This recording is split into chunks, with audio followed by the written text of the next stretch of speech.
मंडळी, मोकाट कृषी विद्यापीठामध्ये आपलं स्वागत.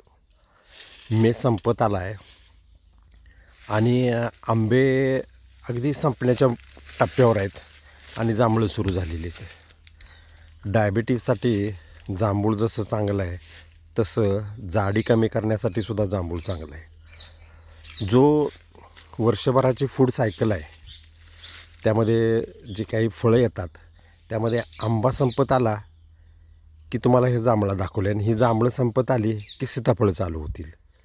असा एक टप्प्याला तुम्हाला ह्या मोकाट कृषी विद्यापीठामध्ये कुठलीही गोष्ट तुम्ही मागितली तर इथं तुम्हाला हजर दिसेल. ह्याच्याच पलीकडच्या साईडला करवंदाची जाळी आणि करवंदाची आता पिकायला सुरुवात झालेली आहे. म्हणजे जांभळाबरोबर आता करवंदसुद्धा आम्ही खायला सुरुवात केलेली आहे. नमस्कार मंडळी.